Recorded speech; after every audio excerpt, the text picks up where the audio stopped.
بسم اللہ الرحمن الرحیم۔ شروع اللہ کے نام سے جو بڑا مہربان نہایت رحم کرنے والا ہے۔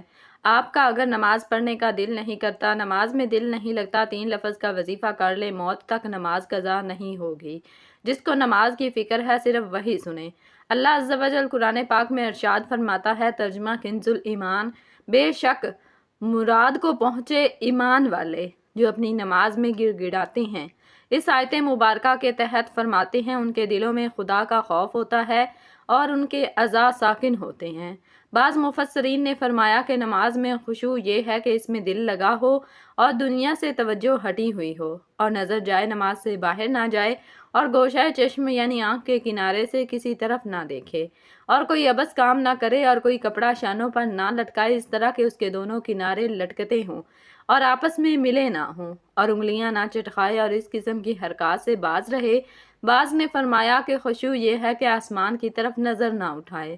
امیر المومنین حضرت سیدنا ابوبکر صدیق رضی اللہ تعالیٰ عنہ سے روایت ہے کہ حضور نبی کریم رؤوف الرحیم صلی اللہ علیہ وسلم نے ارشاد فرمایا، منافقانہ خشوع سے اللہ عز و جل کی پناہ مانگو۔ پوچھا گیا، یا رسول اللہ صلی اللہ علیہ وسلم منافقانہ خشوع کیا ہے؟ ارشاد فرمایا، منافقانہ خشوع یہ ہے کہ ظاہراً تو خشوع ہو مگر دل میں خشوع نہ ہو۔ عدم خشوع نہایت ہی مہلک مرض اور عبادات کے ثواب میں کمی کا باعث ہے۔ شیطان اپنی ذریت کے ساتھ عبادات میں خشوع کو اولاً کم کرتا ہے اور پھر آہستہ آہستہ ختم کر دیتا ہے، یوں عبادات برائے نام ہی رہ جاتی ہیں۔ عدم خشوع کا پہلا سبب دل کی سختی ہے۔ اس کا علاج یہ ہے کہ بندہ موت کو کثرت سے یاد کرے، زبان اور پیٹ کا قفل مدینہ لگائے اور بلا ضرورت ہنسنے سے پرہیز کرے۔ عدم خشوع کا دوسرا سبب پریشان نظری یعنی بلا ضرورت ادھر ادھر دیکھنا ہے۔ اس کا علاج یہ ہے کہ بندہ آنکھوں کا قفل مدینہ لگاتے ہوئے اپنی نظریں جھکا کر رکھے، یہ تصور کرے کہ میں بارگاہ الہی میں حاضر ہوں، میرا رب عز و جل مجھے دیکھ رہا ہے۔ عدم خشوع کا تیسرا سبب ذہن میں فضول خیالات اور بے جا فکریں بھی ہیں۔ اس کا علاج یہ ہے کہ بندہ بارگاہ الہی میں حاضری کے وقت اپنے اندر یکسوئی پیدا کرے اور اس سے نجات کے لیے بارگاہ الہی میں دعا بھی کرے۔ عدم خشوع کا چوتھا سبب بارگاہ الہی میں حاضر ہونے کے آداب کے بارے میں لا علمی ہے۔ اس کا علاج یہ ہے کہ بندہ بارگاہ الہی میں حاضر ہونے کے آداب سیکھے، ایسے نیک لوگوں اور اللہ والوں کی صحبت اختیار کرے جو بارگاہ الہی کے آداب سے واقف ہیں۔ محترم ناظرین، جو چاہتا ہے کہ اس کا عبادت میں دل لگے، نماز پڑھنے میں لطف آئے، تلاوت کرتے ہوئے آنکھوں میں آنسو آئیں، اللہ پاک کی بارگاہ میں مناجات کی لذت ملے، درود شریف پڑھے تو دل عشق مصطفیٰ سے لبریز ہو جائے، گنبد خضرا کا تصور بند جایا کرے، دوران عبادت فضول خیالات تنگ نہ کریں، تو اسے چاہیے گانے باجے سے سننے سے بچے، آنکھوں کو، کانوں کو، ہاتھوں کو اور دیگر اعضاء کو گناہوں سے بچائے، فضول گوئی سے بچے، جھوٹ، غیبت، چغلی، الزام تراشی وغیرہ سے ہر دم بچتا رہے۔ انشاءاللہ الکریم دل نرم ہوگا اور عبادت میں لذت نصیب ہوگی۔ محترم ناظرین، جو بندہ لذت عبادت کا طلبگار ہے اسے چاہیے کہ دل سے دنیا کی محبت نکالے اور فکر آخرت اپنائے، اس کی برکت سے انشاءاللہ الکریم عبادت میں لذت اور یکسوئی نصیب ہوگی۔ حضرت ابو عبداللہ کرشی رحمۃ اللہ علیہ فرماتے ہیں، ایک شخص نے کسی نیک بزرگ کی خدمت میں عرض کیا، عالی جا، میں نیکی کرتا ہوں مگر دل میں نیکی کی لذت نہیں پاتا۔ اللہ پاک کے اس نیک بندے نے فرمایا، تمہارے دل میں ابلیس کی بیٹی یعنی دنیا رہتی ہے اور یقیناً باپ یعنی شیطان اپنی بیٹی دنیا سے ملنے تمہارے دل میں آتا رہتا ہے۔ ظاہر ہے ابلیس جب بھی تمہارے دل میں آئے گا فساد ہی پھیلائے گا، یہ وجہ ہے کہ تمہیں نیکی کی لذت نہیں ملتی۔ روایت ہے کہ اللہ پاک نے اپنے نبی حضرت داؤد علیہ السلام کو فرمایا، اے داؤد، اگر مجھ سے محبت کرتے ہو تو دنیا کی محبت سے دل سے نکال دو، بے شک میری محبت اور دنیا کی محبت ایک دل میں جمع نہیں ہو سکتی۔ ایک مرتبہ حضرت عیسیٰ علیہ السلام نے اپنے حواریوں کو فرمایا، مردوں کے پاس مت بیٹھا کرو ورنہ تمہارا دل مردہ ہو جائے گا۔ حواریوں نے عرض کیا، مردے کون ہیں؟ فرمایا، دنیا میں رغبت رکھنے والے اور دنیا سے محبت کر عبادت میں لذت پانے کا ایک بہترین طریقہ یہ بھی ہے کہ ہم اللہ پاک کے نیک بندوں کی صحبت اختیار کریں۔ الحمدللہ، اللہ پاک کے نیک لوگوں کے پاس اٹھنے بیٹھنے سے، ان کی باتیں سننے، ان کی طرف محبت سے دیکھنے اور ان کی سیرت اپنانے کی برکت سے دل کی سختی دور ہوتی ہے اور فکر آخرت نصیب ہوتی ہے۔ حضرت جعفر بن سلیمان رحمۃ اللہ علیہ فرماتے ہیں، میں جب کبھی اپنے دل میں سختی پاتا تو صبح سویرے حضرت محمد بن واسع رحمۃ اللہ علیہ کی خدمت میں حاضر ہو جاتا، اس کی برکت سے مجھے فائدہ پہنچتا تھا۔ میاں شیر محمد شرک پوری رحمۃ اللہ علیہ پاکستان کے مشہور اولیاء کرام میں سے ہیں۔ ایک مرتبہ آپ کے ایک مرید نے آپ کی خدمت میں عرض کیا، عالی جا، میرا ایک بیٹا ہے فتح محمد، میں نے اسے بڑے شوق سے حافظ قرآن بنایا مگر وہ نماز نہیں پڑھتا۔ میاں شیر محمد شرک پوری رحمت اللہ علیہ نے فرمایا اسے ہمارے پاس لے آنا۔ چنانچہ مرید 2 دن کے بعد اپنے بیٹے کو ساتھ لے کر حاضر ہو گیا اور عرض کیا حضور فتح محمد حاضر ہے۔ میاں شیر محمد رحمت اللہ علیہ نے بڑے پیار سے پوچھا فتح محمد نماز کیوں نہیں پڑھتے؟ عرض کیا نماز میں میرا دل نہیں لگتا، اگر نماز پڑھوانی ہے تو دل لگا دو۔ میاں شیر محمد رحمت اللہ علیہ چٹائی پر لیٹے ہوئے تھے۔ فتح محمد کی بات سن کر جوش میں اٹھ بیٹھے اور کلمہ کی انگلی سے اس کے دل کی طرف اشارہ کر کے فرمایا جاؤ اب دل لگا کرے گا بس اللہ پاک کے ولی کامل کا اتنا ہی کہنا تھا۔ فتح محمد کی یہ کیفیت ہو گئی کہ ظہر کی نماز شروع کرتا تو عصر تک ظہر ہی مکمل ہوتی، عشاء کی نیت باندھتا تو فجر ہو جاتی۔ اللہ پاک ہمارے دل کی سختی دور فرمائے اور ہمارے دل روشن ہوں۔ کاش نمازوں میں دل لگ جائے، کاش عبادت کا ذوق و شوق ہمیں نصیب ہو جائے۔ اے کاش، 100,000 کاش ہمیں عبادت کی لذت بھی ملے اور اس پر استقامت بھی نصیب ہو جائے۔ آمین۔ یہ بات ظاہر ہے کہ کامیاب مومن بننے کے لیے نماز میں عجز و انکساری اور خشوع و خضوع کی ضرورت ہے۔ جیسے اللہ نے فرمایا یقیناً فلاح و کامیابی پائی ہے ان ایمان والوں نے جو اپنی نمازوں میں خشوع اختیار کرتے ہیں۔ نماز میں خشوع خضوع پیدا کرنے کے کئی ایک ذرائع میں سے چند درج ذیل ہیں۔ انسان کو نماز کا معنی و مفہوم سیکھنا چاہیے کہ جو کچھ وہ کہہ رہا ہے اور کر رہا ہے اس کو سمجھے، کہ رات دعا ذکر و اذکار کے الفاظ معنی پر غور کرے اور ذہن میں یہ بات ہو کہ میں عبادت کرتے ہوئے اللہ کو دیکھ رہا ہوں اور اپنے رب سے محو گفتگو ہوں۔ جیسا کہ حدیث جبریل میں احسان کا معنی بتلایا گیا ہے کہ تم اللہ کی عبادت میں اس طرح کرو گویا کہ تم اللہ کو دیکھ رہے ہو۔ اگر یہ کیفیت پیدا نہیں ہوتی تو اسے کم از کم یہ خیال ضرور ہے کہ اللہ تو مجھے دیکھ رہا ہے۔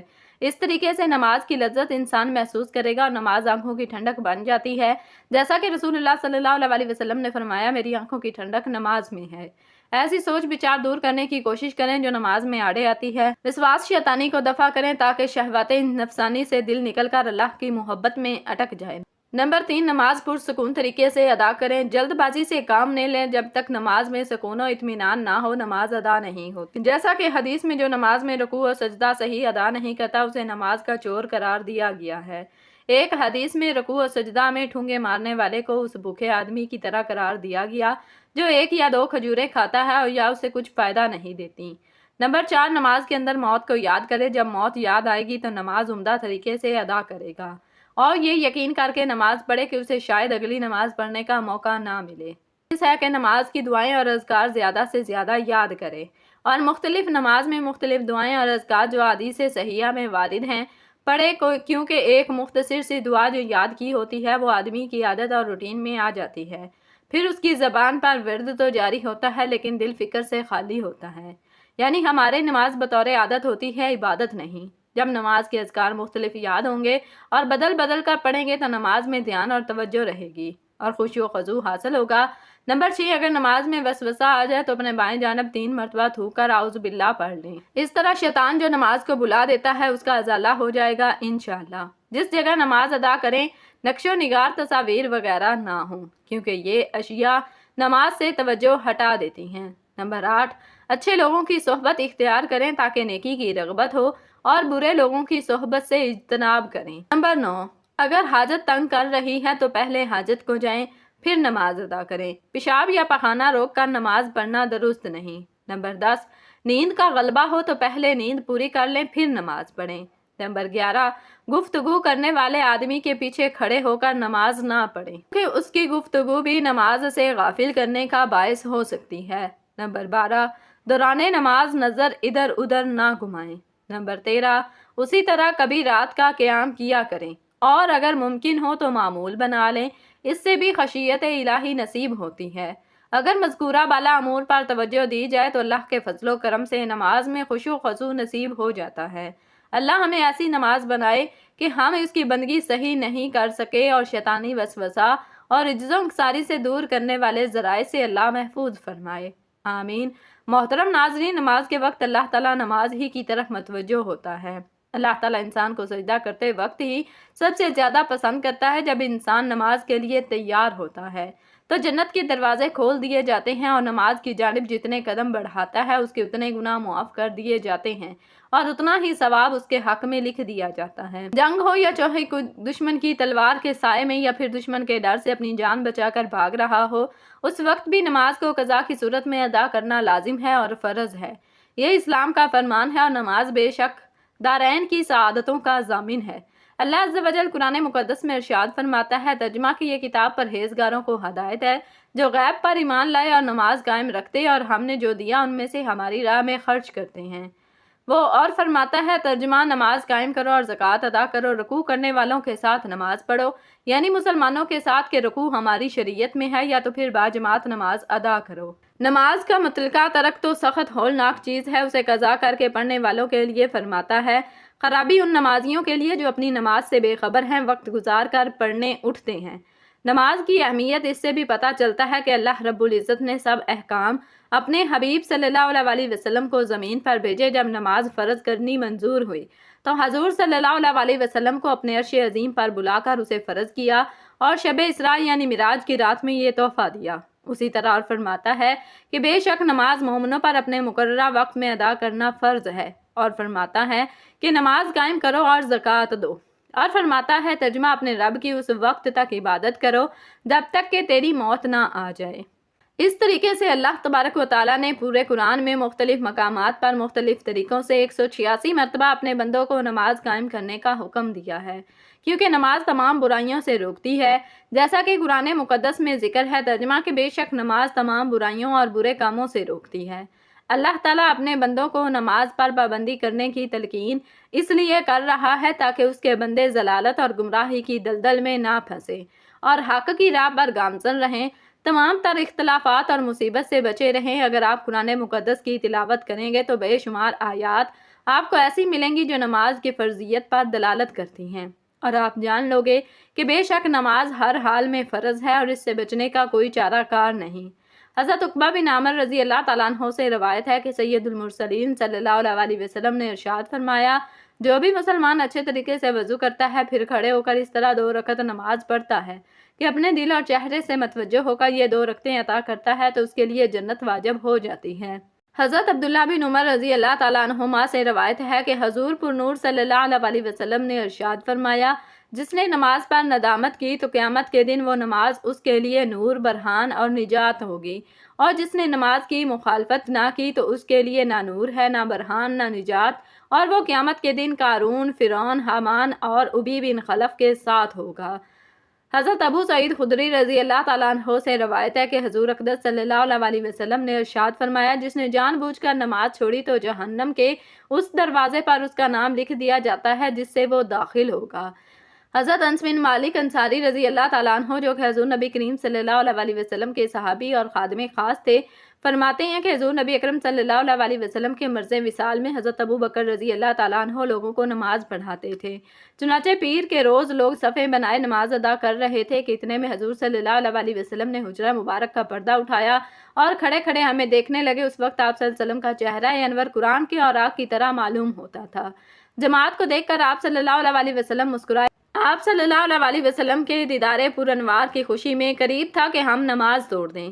حضرت ابو بکر صدیق رضی اللہ تعالیٰ عنہ کو خیال ہوا کہ شاید آپ صلی اللہ علیہ وسلم نماز میں تشریف لا رہے ہیں، اس لیے انہوں نے ایڑیوں کے بل پیچھے ہٹ کر صف میں مل جانا چاہا، لیکن حضور نبی کریم صلی اللہ علیہ وسلم نے ہمیں اشارہ سے فرمایا کہ تم لوگ نماز پوری کرو۔ پھر آپ صلی اللہ علیہ وسلم نے پردہ گرا دیا اور اسی روز آپ صلی اللہ علیہ وسلم کا وصال ہو گیا۔ محترم ناظرین، اب چلتے ہیں وظیفے کی جانب۔ اگر نماز میں دل کسی کا نہیں لگتا، خود روزانہ اس کو 33 بار پڑھ کر پانی پہ دم کر کے پیے، اور اگر کوئی بچہ ہے، مرد عورت ہے، اس کو 33 مرتبہ پڑھ کر پانی پہ پلائے، انشاءاللہ تعالیٰ اسے نمازی بنا دے گا۔ کھانے پینے پر دم کر کے انہیں کھلائیں پلائیں، انشاءاللہ نمازی ہو جائے گا۔ اگر کوئی چاہتا ہے کہ میری نماز جو ہے وہ پر تاثیر ہو جائے، پر نور ہو جائے، میں جو دعائیں کروں اللہ مقبولیت عطا فرمائے، تو روزانہ 100 مرتبہ یہ پڑھ کر دعا کرتا رہے۔ یہ 103 نمبر آیت ہے، سورۃ النساء، اس کا حصہ ہے۔ بسم اللہ الرحمن الرحیم۔ فَإِذَا أَطْمَأْنَنْتُمْ فَأَقِيمُوا الصَّلَاةَ۔ آپ یہ دیکھیے کہ الفاظ کو سمجھ کے پڑھیں، اور انشاءاللہ یہ 2 جملے ہیں، اور 2 جملے اللہ تعالیٰ نے خود کہا کہ جب مطمئن ہو جاؤ پھر آ جاؤ میرے آگے۔ یہ نہیں کہ تھکے ہوئے ہو، نیند میں ہو، بھوک میں ہو، نماز اس حالت میں بھی نہیں پڑھنی۔ اپنے آپ کو فریش کر کے نماز پڑھیے، پھر آپ اللہ سے مانگیں یا آپ اللہ سے باتیں کر رہے ہیں، انشاءاللہ اس سے آپ کو ملے گا۔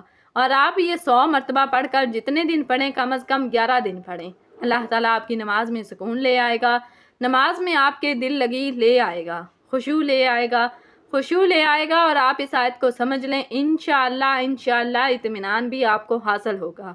جس کو یہ نماز سے پہلے جو ایک بار پڑھ کر نماز پڑھے گا، یہ قرآن سے پہلے، تلاوت سے پہلے، نوافل سے پہلے، کسی بھی عبادت سے پہلے، چاہے حج ہے، عمرہ ہے، طواف ہے، صحیح ہے، اس سے پہلے آپ خالی یہ ایک بار پڑھ لیں اور پھر اس سینے پر پھونک مار لیں تو اچھا ہے۔ اس کے بعد جو بھی عبادت کریں گے اس میں آپ کو سکون حاصل ہوگا، اطمینان حاصل ہوگا۔ سورۃ البقرہ آیت نمبر 186 میں ارشاد باری تعالیٰ ہے، ترجمہ: اور اے پیغمبر، جب تم سے میرے بندے میرے بارے میں دریافت کریں تو کہہ دو کہ میں تو تمہارے پاس ہوں، جب کوئی پکارنے والا مجھے پکارتا ہے تو میں اس کی دعا قبول کرتا ہوں، تو ان کو چاہیے کہ میرے حکموں کو مانیں اور مجھ پر ایمان لائیں تاکہ نیک راستہ پائیں۔ قرآن مجید کی سورہ اعراف آیت نمبر 55-56 میں اللہ تعالیٰ ارشاد فرماتا ہے، ترجمہ: لوگوں اپنے پروردگار سے عاجزی سے اور چپکے چپکے دعائیں مانگا کرو، وہ حد سے بڑھنے والوں کو دوست نہیں رکھتا، اور ملک میں اصلاح کے بعد خرابی نہ کرنا، خدا سے خوف کرتے ہوئے اور امید رکھ کر دعائیں مانگتے رہنا۔ کچھ شک نہیں کہ خدا کی رحمت نیکی کرنے والوں سے قریب ہے۔ اللہ کے پیارے نبی حضرت محمد صلی اللہ علیہ وسلم نے دعا کی عظمت، اس کی برکتیں، دعا کے آداب اور دعا کرنے کے بارے میں واضح ہدایت دی ہیں۔ ایسی بے شمار احادیث ہیں جن میں دعا کا ذکر ہے اور دعا کی اہمیت اور فضیلت کو واضح کیا گیا۔ حضرت عبداللہ بن عمر رضی اللہ تعالیٰ عنہ سے روایت ہے کہ رسول اللہ صلی اللہ علیہ وسلم نے فرمایا، دعا کارآمد اور نفع مند ہوتی ہے، اور ان حوادث میں بھی جو نازل ہو چکے ہیں اور ان میں بھی جو ابھی نازل نہیں ہوئے، بس اے خدا کے بندو دعا کا اہتمام کرو۔ ایک اور حدیث حضرت عبداللہ بن مسعود رضی اللہ تعالیٰ عنہ سے مروی ہے کہ حضرت محمد صلی اللہ علیہ وسلم نے ارشاد فرمایا، اللہ سے اس کا فضل مانگو، کیونکہ اللہ کو یہ بات محبوب ہے کہ اس کے بندے اس سے دعا کریں اور مانگیں۔ اللہ تعالیٰ کے کرم سے امید رکھتے ہوئے اس بات کا انتظار کرنا کہ وہ بلا اور پریشانی کو اپنے کرم سے دور فرمائے گا، اعلیٰ درجہ کی عبادت ہے۔ حضرت ابو ہریرہ رضی اللہ تعالیٰ عنہ سے روایت ہے، حضرت صلی اللہ علیہ وسلم نے ارشاد فرمایا، اللہ کے یہاں کوئی چیز اور کوئی عمل دعا سے زیادہ عزیز نہیں۔ اے اللہ رب العزت، اے ساری کائنات کے شہنشاہ، اے ساری مخلوق کے پالنے والے، اے زندگی موت کا فیصلہ کرنے والے، اے آسمانوں اور زمینوں کے مالک، اے پہاڑوں اور سمندروں کے مالک، اے انسانوں اور جناتوں کے معبود، اے عرش اعظم کے مالک، اے فرشتوں کے معبود، اے عزت اور ذلت کے مالک، اے بیماروں کو شفا دینے والے، اے بادشاہوں کے بادشاہ، اے اللہ ہم تیرے گناہ گار بندے ہیں، تیرے خطا کار بندے ہیں، ہمارے گناہوں کو معاف فرما، ہماری خطاؤں کو معاف فرما۔ اے اللہ ہمارے اگلے پچھلے صغیرہ کبیرہ سبھی گناہوں، خطاؤں اور نافرمانیوں کی معافی مانگتے ہیں۔ اے اللہ رب العزت، ہم اپنے گناہوں سے توبہ کرتے ہیں، ہماری توبہ قبول فرما۔ اے اللہ ہم گناہ گار ہیں، سیاہ کار ہیں، بدکار ہیں، تیرے احکام کے نافرمان ہیں، ناشکرے ہیں، لیکن میرے معبود تیرے نام لیوا بندے ہیں، تیری توحید کی گواہی دیتے ہیں۔ تیرے سوا کوئی عبادت کے لائق نہیں ہے، تیرے سوا کوئی بندگی کے لائق نہیں، تیرے سوا کوئی تعریف کے لائق نہیں۔ ہمارے معبود، ہمارے گناہ تیری رحمت سے بڑے نہیں ہیں، تو اپنی رحمت سے ہمارے گناہ معاف کر دے۔